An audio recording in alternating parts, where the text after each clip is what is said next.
Tariffs on wine imports into the U.S. The president of the California Wine Grape Growers makes a case for them. Rob McMillan, the executive vice president of Silicon Valley Bank's wine division, who just released their big annual report, sees good times ahead for consumers of wine, not so much winemakers.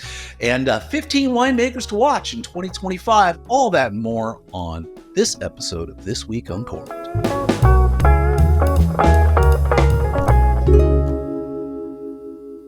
Well, hello, everybody, and welcome to episode 29 of This Week Uncorked for Monday, February 3rd, 2025. I'm Brett Martin from Cork and Journey, your number one source for corkage fees, winery reviews, wine reviews, restaurant reviews. Well, we're not really the number one source for those things, but we are the number one source for corkage fees, but we do have those other things, and you should check them out. And with that, we got a lot to talk about this week, so let's get right on into this week's wine news.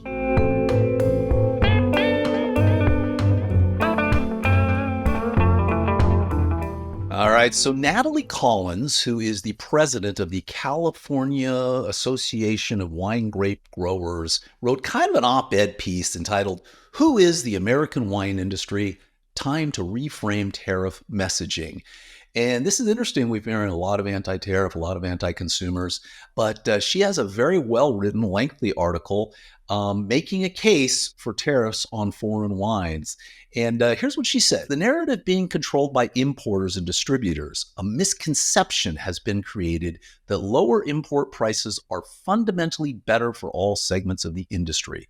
In reality, these low-cost imports have made and continue to make it more challenging for U.S. growers and wineries to survive." And she continues, "Imposing tariffs is not always about harming competition. Tariffs are meant to aid in leveling the playing field, to give domestic companies a fair shot at competing with their own markets. These hypothetical tariffs are not aimed at crippling industries or retaliating against countries for unrelated matters.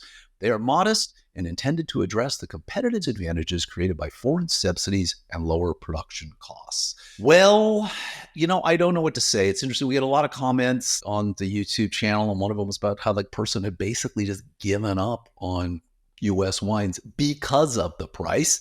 And because of that, we talk about this all the time. You can get amazing bottles of Italian wine, Spanish wine, even French wine, Chilean wine, Australian wine, Argentinian wine, for literally 25% of the cost of a bottle of U.S. wine or less in some cases, especially if it's out of Napa, Sonoma. Now, are there better prices up in Washington and Oregon? Yes. But again, that being said, they're still probably more expensive than you're going to get on some of these foreign wines. And so because of that, maybe, it's one of the things on U.S. wine sales decreasing. I know a lot of people that just are like, I can't drink a wine from Napa. I'm not going to pay the price, and it's totally understandable. So anyway, for the U.S. wine industry anyway, Natalie is making a case for tariffs. So we will see how that plays out. Good maybe for U.S. winemakers, probably not so good for U.S. consumers at the end of the day. And also, on the same kind of note, Wine Searcher has good times ahead for U.S. wine consumers. Rob McMillan, he's with Silicon Valley Bank. You remember a few years ago, Silicon Valley Bank got into some trouble. They crashed. They had to be taken over by regulators. And this really affected the wine industry because every year they release a report called the State of the U.S. Wine Industry, and they just released the 2025 report. Silicon Valley Bank stayed. Rob McMillan stayed with that group, so he's continuing to release these reports.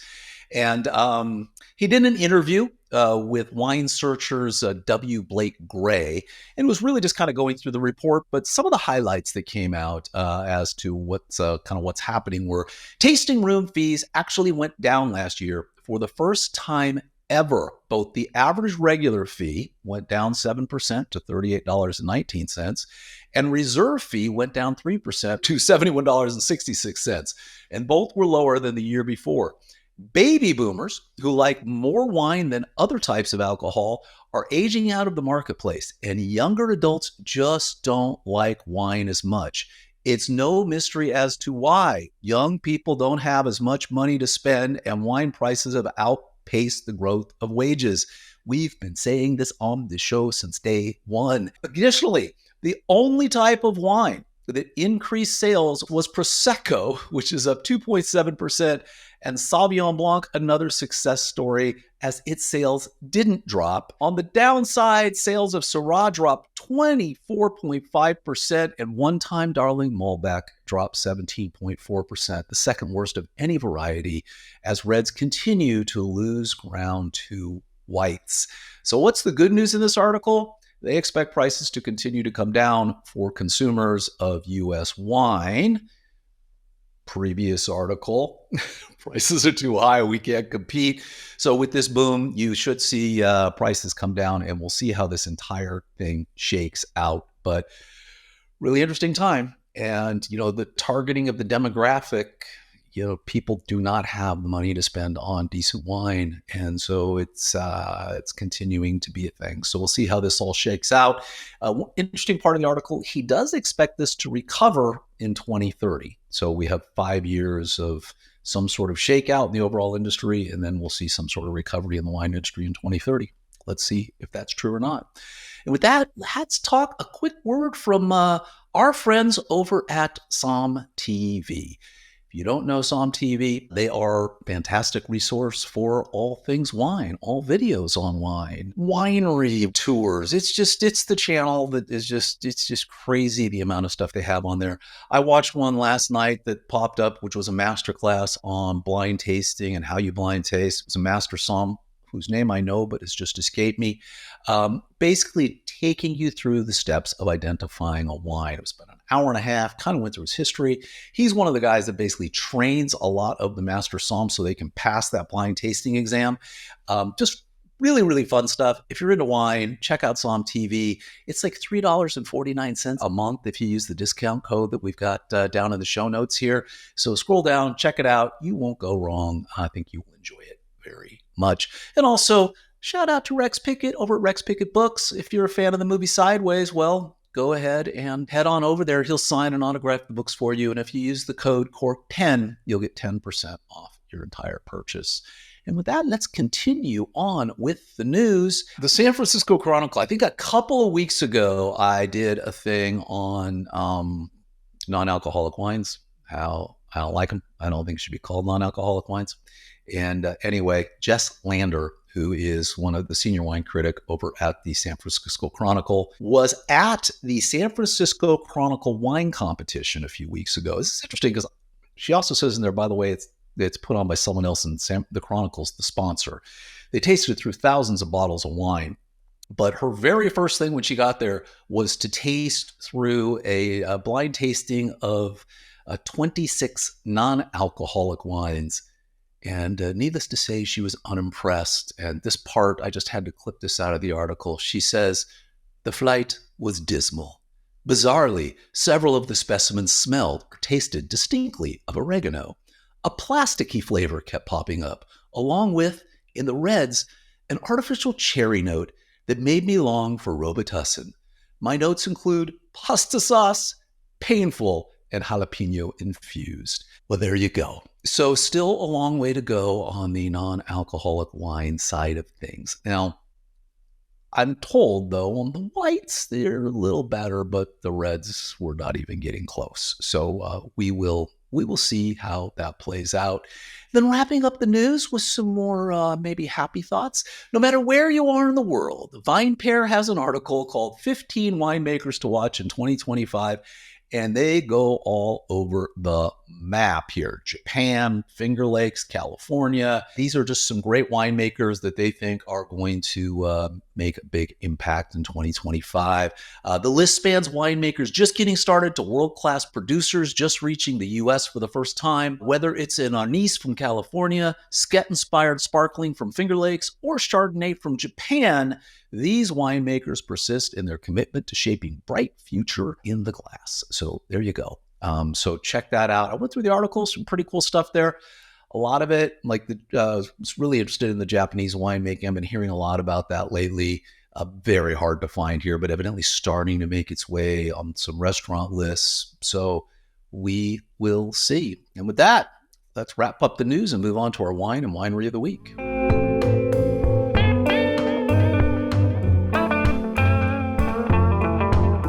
All right. right, let's talk about Asuncion Ridge out in Paso Robles. We've talked, we spent a lot of time in Paso Robles. Got a lot of wineries we've toured we haven't even reviewed. I was just going through. There's a bunch more we've got to get in here. But Asuncion Ridge was special. Almost every single wine that we tasted, we gave it 90 plus points on. Just absolutely outstanding, very good to outstanding across the board. Their tastings are also reasonable. We just talked about the average price of tastings, $35 to $45 for a tasting. Super, super nice. Nice vineyard, as you can see, is through all the photos here. A lovely setting, and it's in Paso. So if you're there, add this to the list along with all of the others we've talked about. I think last week we were talking about Halter Ranch. There's Ecluse. There's Clos Celine. It goes on and on and on. And these are just, a lot of these are boutique-y, fantastic little wineries. You can't go wrong. So check out Asuncion Ridge in Paso. And while you're in Paso, our wine of the week is the 2019 Barton Family Wines Soul Mate. We rated this 93 points. It's about $50 a bottle. Really, really great. So they got Grey Wolf and Barton, two brands. They're right off the 46 there in Paso. You don't have to go through the hills. And just super, super nice. I've got a bottle of their cashmere here from Barton.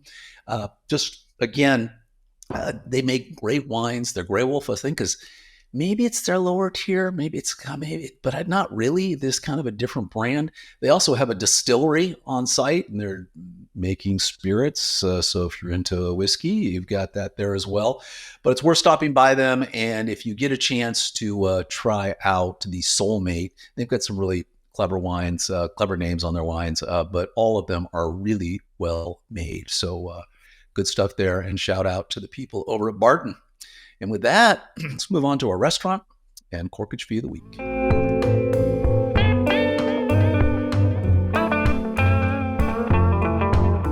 All right, we're going to stay in Las Vegas for this one, and we're going to go to Michael's Gourmet Room. This place is a throwback in time. It is in the South Point Casino, which is an off-strip casino a bit south of the main strip. What we call a local casino. And when you walk into Michael's, you are transported back in time to another era of the 1930s, 40s, 50s. As far as service goes, you've got 4 or 5 waiters at your tableside service. Absolutely impeccable service across the board. And when I say old school, I mean old school. I asked them if they got in trouble for this, and they said, well, they have had some people complain, but Tina and I went there, and they handed Tina a menu, and they handed me a menu, and she goes, wow, this place must be expensive. There are no prices on the menu. Was it prefixed? No. My menu had prices. The woman's menu didn't have prices. That's the level of old school you get over at Michael's. You don't see that much anymore, but it is amazing. I mean, they have one waiter who just does water, and he's running around pouring Mountain Valley from Arkansas, which, by the way, there are people called water sommeliers, and they rate water, and this one invariably ends up at the top of the list. Good notes of water. Anyway, so check out Michael's. If you're in Las Vegas, you will not be disappointed. It is just fantastic across the board. I can't say enough great things about this. It's kind of a go-to place if you want a super, super nice dinner. You go there, and it's again, you're transported into another world. You're walking through a local Las Vegas casino. It's packed. South Point is the weirdest casino in the world. It's got one of the biggest indoor rodeo arenas. It's got one of the largest bowling alleys where almost every single professional bowling tournament is held. And it's got like an 18 movie theater movie theater in there. So the place is packed. People there, everybody's smoking their cigarettes. They're playing their slot machines. You've got cowboys walking around. You got bowlers hauling their bowling balls. And then you are trained. Then you walk through these doors and you're in another world. So check out Michael's if you are in Las Vegas, off the beaten path, but well worth your time. With that, and their cork. That's it. That's all there is. And their corkage fee's $45. So not bad at all. Wine prices aren't horrible there, but their wine selection is rather limited. So kind of an old school wine menu where it's got the labels. and you kind of go through. But they've got a nice selection across the board, but worth bringing your own bottle in, I would think, if you're heading into Michael's as well. $45 corkage fee. All right, it's going to wrap up another edition of This Week Uncorked. Thank you so much for dropping by. And as always, we would love it if you would subscribe to our YouTube channel, press the notification button, and follow us on social media, Facebook, X, Instagram, all of them. Thanks again. Cheers, everybody. We'll see you next week.